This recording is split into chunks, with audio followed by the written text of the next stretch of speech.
So one of the reasons, I hope you had a good lunch, by the way, but one of the reasons I was really keen to sort of talk about archaeology strategies was to really reflect on mechanisms we can utilise to make this skill development work happen. We heard this morning of some fantastic case studies and examples of people thriving within their careers of archaeology, thanks to that start within a training placement, within a supported training placement. But we also know that some of those incredible examples were funded through those fixed term funding opportunities, through lottery funding, quite a few of them.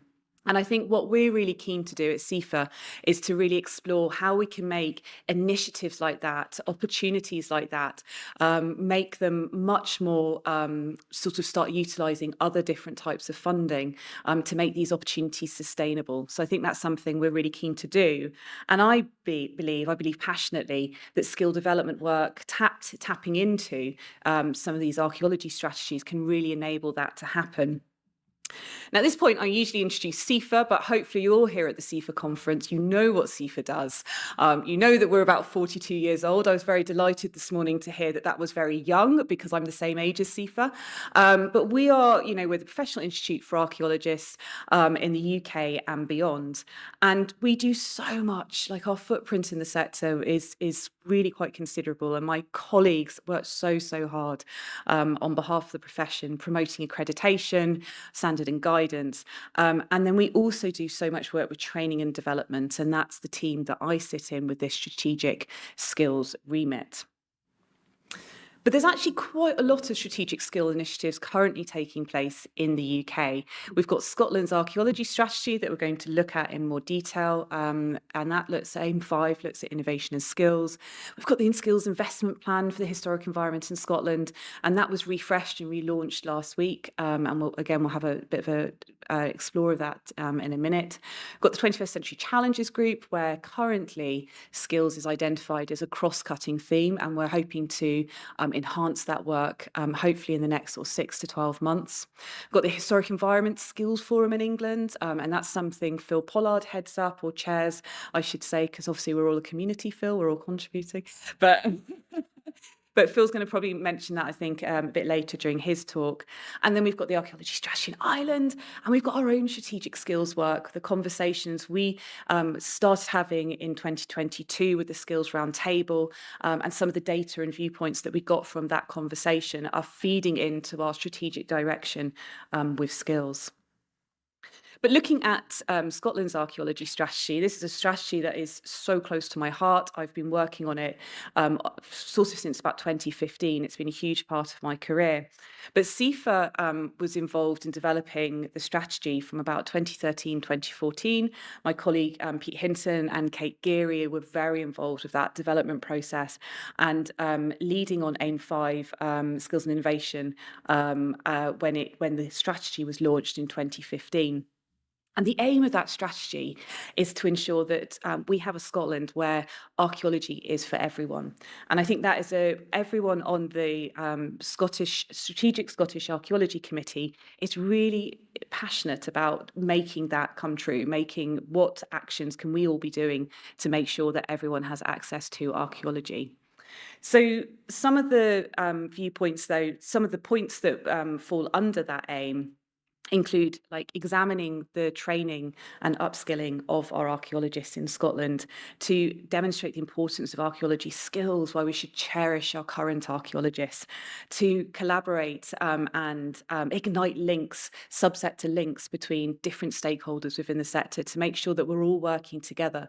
Because unless we have the archaeologists with the right skills and the right expertise, we can't do any of this work. And that's why skills is so important when we're thinking about these big issues in our sector, things like the lack of diversity, the lack of access, when we're thinking about career routes and entry routes, when we're thinking about archaeologists' role in contributing to the UK delivering net zero targets, archaeologists have to have the right skills to meet those challenges. So that's why it's really important that we've got a very sort of specific AIM5 looking at this.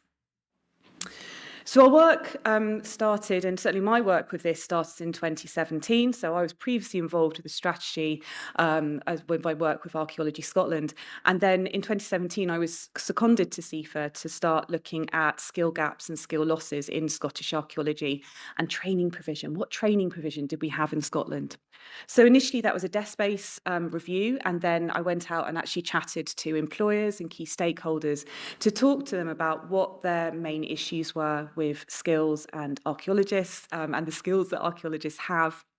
And we identified that common theme, I think, and I think it's a theme replicated in so many areas of the UK, is that there is a skills shortage with some of the basic practical skills.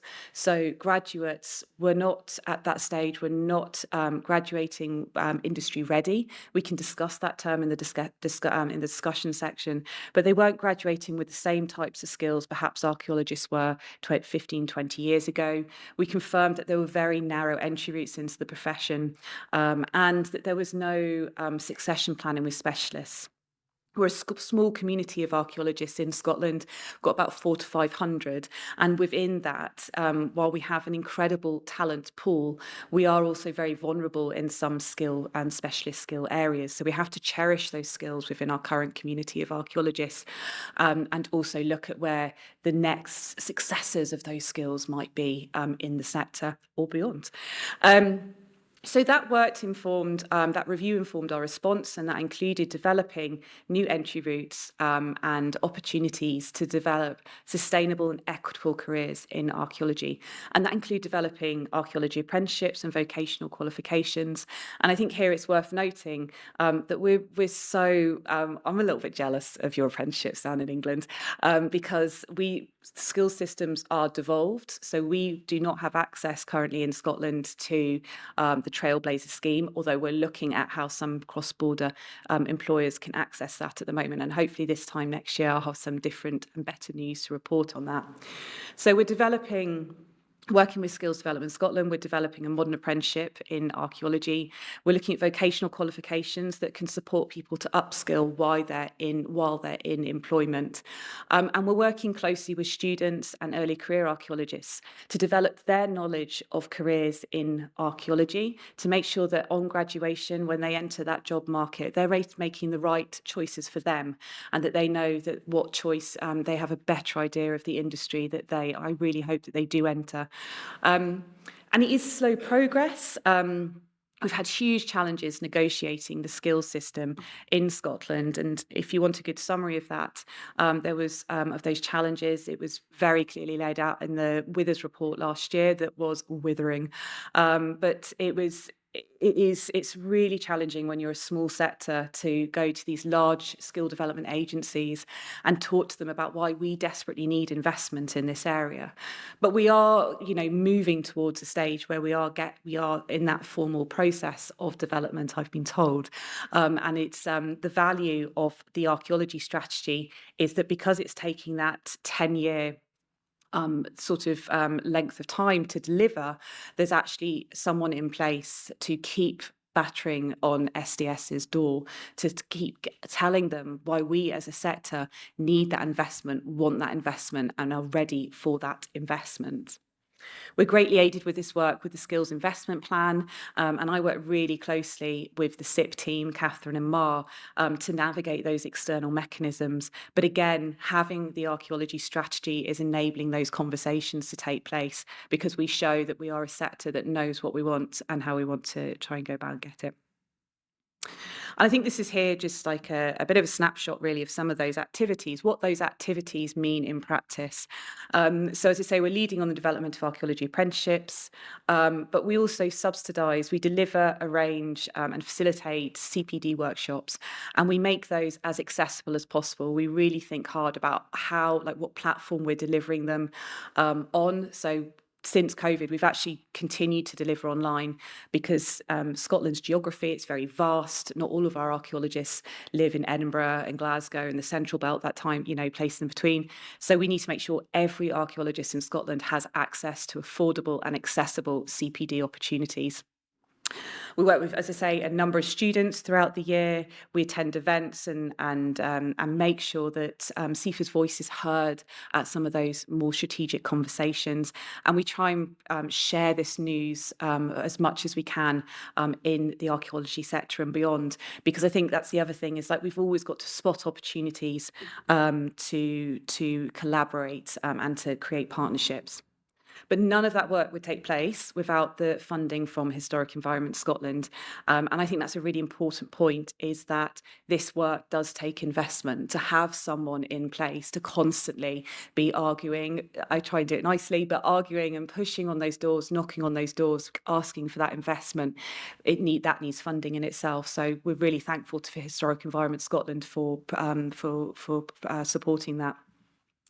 So as I say, we have synergies with the overarching strategy. So we've got our past, our future, and that's the new strategy for Scotland's historic environment that was launched last year. And we've got the skills investment plan. And again, CIFA was really involved with the refresh process that's just taken place. And we're really delighted that archaeology is identified as one of the 10 pillars within that plan. And the work has also resulted in a new skills profile for archaeology, which was co-designed by lots of different subsector representatives within the archaeology sector. And has also given us, I think it's given us a bit of a refresh ourselves in terms of what are the priorities for the sector in terms of training and development going forward. Because when we were originally having those conversations in 2017, things like net zero, they were still there, they were being discussed, but that conversation has ramped up completely. So that's now part of that sort of core sort of direction for training and development, I think. So I'm just sort of quickly showing how we map some of the activity to those wider sort of strategic aims. But I think the most important point here is just to show how important it is to nest this work into these national strategies, because being able to do that, to show that we are actively delivering these national strategies with these very big aims and aspirations, that again can attract investment and attract funding for this work. And I think again that's really, really important when we're thinking about the sort of sustainability of this work, is to keep attracting that development in that way. But I think moving to England, as I say, we've got the 21st Century Challenges Group, where skills is a cross-cutting theme. And we've also, it's been really exciting to be part of the Historic Environment Skills Forum. So CIFA sits on the steering group for that and has been quite an active voice, hopefully, Phil, in the conversations about that. And again, just starting to sort of tie together archaeology and archaeologist skill needs with wider subsectors in the historic environment again. And I think, again, it's this process where we're sharing expertise, we're sharing knowledge, we're looking at those subsector partnerships that again can sort of begin to try and make this work more sustainable and long-term in that way. We've already mentioned as well Archaeology 2030 in Northern Ireland. Again, that has a dedicated aim, aim 5, innovation, understanding and skills. And I think Northern Ireland, we're working with a much smaller community of archaeologists there, and it is a really big challenge to work out how we're going to address those skill needs in Northern Ireland. But the point is that the strategy, Archaeology 2030, is starting those conversations, and it's giving us a remit to look at how we can upskill and retain the archaeologists we need within the sector. And this all ties in as well with some of our other work with accredited degree programmes and also our support with career pathways as well. You know, we've talked a lot about apprenticeships and different entry routes into the sector today, but we also need to take care and nurture those individuals from our traditional entry routes as well. And I thought it was really interesting before lunch, we were talking about even when someone manages to get to university, they can still experience barriers to careers in archaeology and participation into archaeology. And that's why it's really important that industry works with student communities to make sure we can help them sort of jump over those barriers. So strategic skills work, as I say, we're very passionate about it, and part of that passion as well is like Kate leading up that team, and I was reflecting as well, like before lunch, that so much of this work, again, relies on people embedded within the skills system. And I think what I mean by that is that the experience and expertise, someone like Kate and someone like Phil as well, who've worked in skills development work for a little while, I'm going to say a little while, that knowledge and expertise, again, needs to be cherished, understood and tapped into. Because the amount of times I go to Kate and say, you know, I heard this scheme maybe started 10 years ago, what happened? How did it work? Could we take some of those good ideas and apply it to some of the skill development work that's taking place now? But it's complex work. It's a real challenge, as I said, to negotiate the skills system, and that takes time, capacity, and knowledge of 4 different skill system. And that's one area where I think CIFA is a big benefit because we work UK wide. We can cross borders, just like our archaeologists do. Our archaeologists cross borders, work across borders, and our skills system needs to as well. Um, there's a real challenge convincing sort of non-heritage sectors to invest in archaeology because we're so small in numbers. So we've talked a little bit as well before lunch about trying to prove our worth because of the number of people that might take up apprenticeships or the number of people that might take up a qualification. And that's a challenge when you're trying to get investment into skill development work.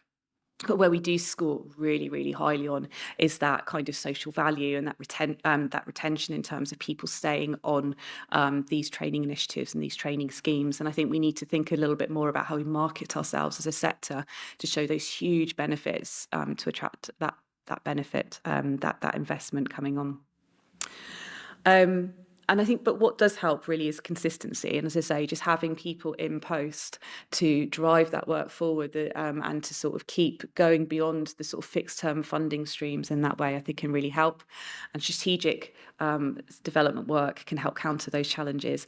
And I think certainly the archaeology strategies that are taking place around the UK are helping to drive that sort of more long-term look at skill development work.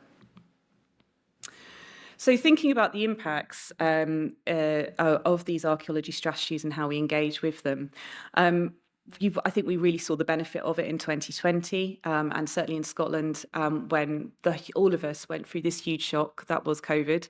But what was really interesting was that the whole heritage sector was sort of, those initial few months sort of, I wouldn't say panic, but it was that kind of like, what are we going to do? How are we going to do it? And the archaeology sector in Scotland were actually we knew what we needed to do. We knew what we wanted to do because we had our strategy in place.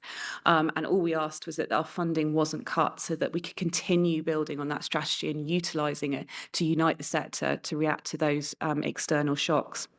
And I've said it's had a huge impact on myself. The archaeology strategy has driven my work since 2015 with funding directions and outcomes that we were required to meet to get that funding. And I don't think that's a bad thing. But I think I'm working in skills because of an archaeology strategy. So whether that's a good thing or not, you can all decide. But I think it has the power to create individuals that can start to specialise in this topic as we're going forward. But the realities as well as the capacity issues, I think, with it. So we are greatly aided by key stakeholders that feed into this work, but there is really limited capacity to take on any extra work in our sector, as we all know. So we have to safeguard that capacity and utilise it when and where we can.